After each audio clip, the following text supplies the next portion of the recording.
વાર્તા સાંભળવી? કેવી વાર્તા સાંભળવી ગમે? રાજા રાણીની, પરીની? પરીની વાર્તા સાંભળી છે તમે?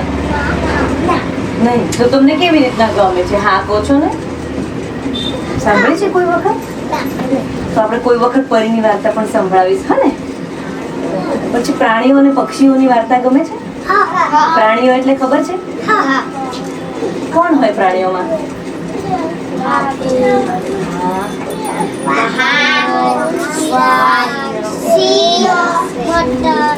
તો આ બધા પ્રાણીઓ તમારા ઘરની આજુબાજુમાં દેખાય છે?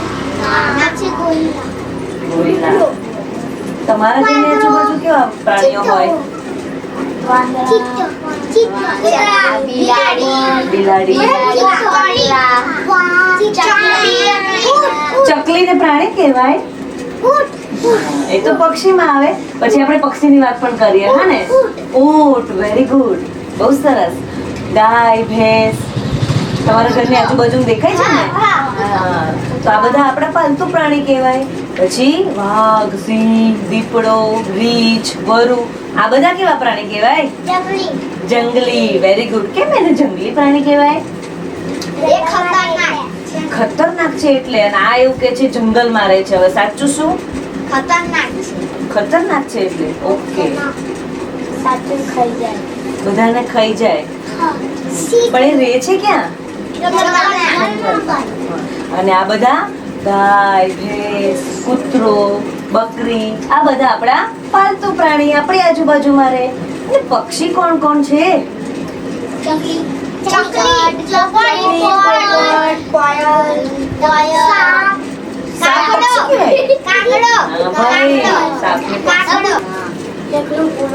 એકલું ભૂલું પડી જાય. લો, સાચી વાત છે. હા, પછી ભૂલું પડી જાય તો વાંદરાભાઈ તો મોબાઈલ લઈ ના રાખે.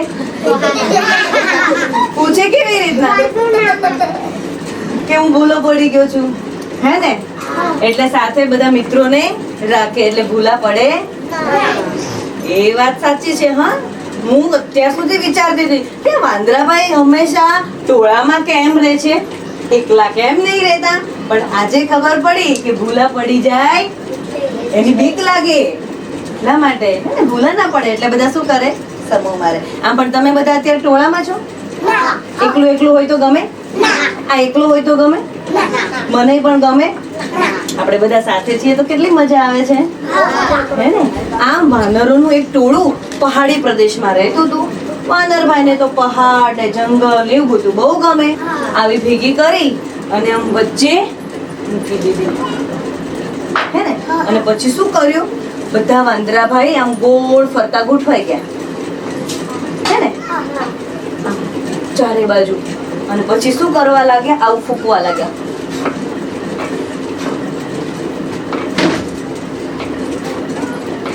ફૂંક મારતા હતા.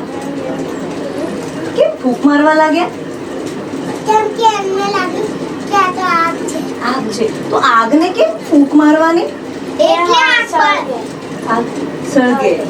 અને સળગે એટલે હા, શરીરને ગરમી મળે, હે ને? એવો એમને વિચાર આવ્યો કે એવું કરીએ. પણ કેટલી વાર સુધી એમણે બધાએ એટલી મહેનત કરી. કેટલાકનું તો પેટ દુખી ગયું, કેટલાકની કમર દુખી ગઈ, પણ બધાને ઠંડી લાગતી રહી. અને આ ફૂંક મારવા જ ગયા, મારતા જ ગયા. હવે આગ લાગવાની હતી એમાંથી? આગ પ્રગટવાની હતી? નહીં. તો આવું જે કરતા હતા ને ફૂંક મારવાનું કામ, તો આ દ્રશ્ય દૂરથી એક પક્ષી જોઈ રહ્યું હતું કે વાંદરાભાઈ બધા શું કરે છે. પછી એને ખબર પડી કે અરે આ તો ચણોઠીઓ ભેગી કરી અને એને ફૂંક મારે છે. પછી એને એવું થયું કે ફૂંક કેમ મારતા હશે?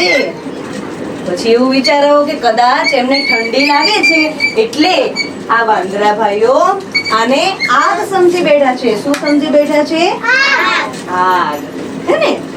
એટલે પણ એવું થયું કે આ લોકો તો ખોટી મહેનત કરે છે. એમને ખબર નથી કે આ ચણોઠી છે મજા આવી? થોડી વાર મજા આવે, પણ તમને એવું કહું કે અડધો કલાક સુધી સતત ફૂંક મારવાની છે તો થાકી જવાય ને, પેટમાં દુખી જાય. અને આટલી બધી વાર ફૂંક મારવા છતાં પણ હવે પાછા સીધા થઈ જઈશું આપણે. સરસ, વેરી ગુડ. તેમ છતાં પણ આટલી મહેનત કરવાથી આગ પ્રગટે નહીં. તો આવી મહેનત કરાય ના કરાય. અને કોઈ આપણને સમજાવે કે આવું ના કરશો તો આપણે માનવું જોઈએ કે ના માનવું જોઈએ? પણ વાંદરાભાઈ માન્યા નહીં. અને એ વાનરના ટોળામાંથી એક વાનર આવીને ગુસ્સે થઈ ગયો.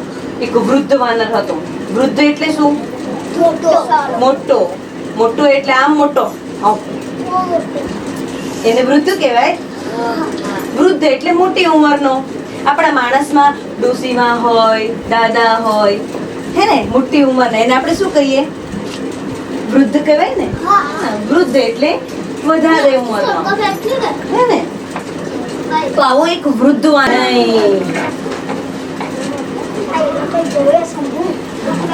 ચાલો આપણે ગુફા કઈ બાજુ લઈ જઈશું? આ બાજુ ગુફા મૂકી દઈશું. ચલો, ગુફા તો આ બાજુ આવી ગઈ છે, હે ને. ગુફા થાકી નહીં જાય ને? ગુફા તો થાકે જ નહીં. ચાલો તમે આ બાજુ આવી જશો. ચાલો, સૂચિમુખ આ બાજુ ઊભું રહેશે, હા ને. ચાલો, તમે બધાએ વાર્તા સાંભળી છે, હે ને? ખબર છે ને? યાદ છે ને? તો હું કઈ બોલું નહીં, જાતે કરશો. શું કરવાનું એ ખબર છે? ફૂંક મારવાની. હા, પણ શરૂઆત ક્યાંથી કરીશું? હું થોડું કહી દઉં તમને, હા ને. બરાબર યાદ રાખી લેજો, હા ને. વાંદરા બન્યા છે તો યાદ તો રાખવું પડશે ને. હા હા, ચાલો માસ્ક પહેરી લો. બરાબર. એક પહાડી વિસ્તાર હતો. આ પહાડ જેવો વિસ્તાર છે, બરાબર. કડકડતી ઠંડી હતી. તમારે બધા ઊભું રહી જવાનું યાર. અને ઠંડીમાં શું કરવાનું છે? ધ્રુજવાનું. પછી થોડીક વાર બરાબર ધ્રુજે ને એટલે વરસાદ આવશે. અહીંથી વાદળા ગાજશે. વાદળા ગાજવાનો અવાજ હું કરીશ. વાદળા ગાજે, તમારામાંથી કોઈ બોલવાનું, બધા તો વરસાદ પડ્યો, હવે તો વધારે ઠંડી લાગશે, આવું કરવાનું, હે ને. અને પછી ભાગવાની જરૂર છે. એટલે ભગવાન બુદ્ધિ તો આપી દીધી છે, ઉપયોગ કરવો પડશે. ભગવાન તો બુદ્ધિ આપે, પણ આપણે વાપરીએ નહીં તો એનો કોઈ મતલબ ખરી નહીં ને.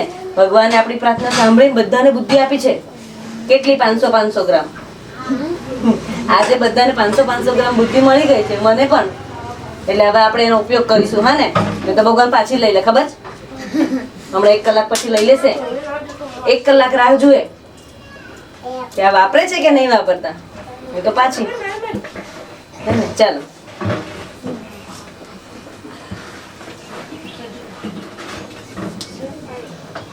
શું કરાય?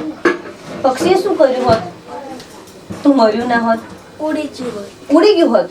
પણ તું વાંદરાભાઈને ઠંડીમાં થરથરવા દેવાના? ઠંડી ને વરસાદમાં વાંદરાભાઈ પણ મરી જાત, ખબર છે? બહુ ઠંડીમાં આપણે થીજી જઈએ ને તો ઠંડીના કારણે પણ મરી જવાય.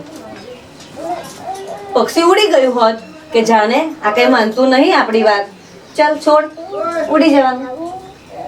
તો પછી વાંદરાભાઈ થરીને બધા જ વાંદરાભાઈ મરી જાત, તો એ સારું થાત? આટલા બધા વાંદરાભાઈ મરી જાય એ પણ સારું નહીં. કઈક તો છે, હા, કે જેમાં મને પૂછો બોલ બેટા, શું છે? શું થાય? શું કર્યું હોત? શું કરી શકાય?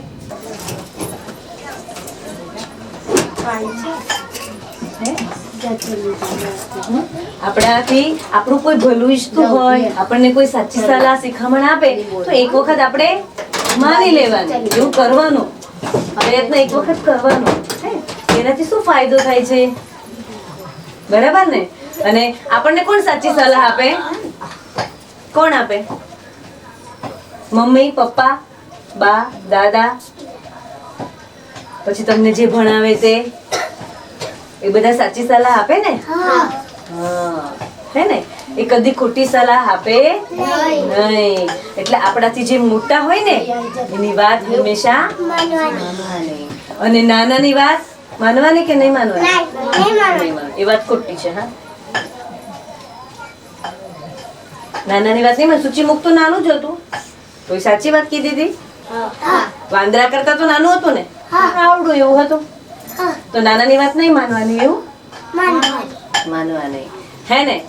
એટલે બધા આપણને એવું શીખવાડે કે હંમેશા મોટાની વાત માનવાની. તો હું તો તમને એવું કહીશ કે આપણે બધાની વાત માનવાની, હે ને?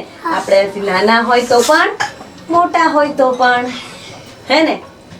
માનશો બધા? કદી જીદ કરવાની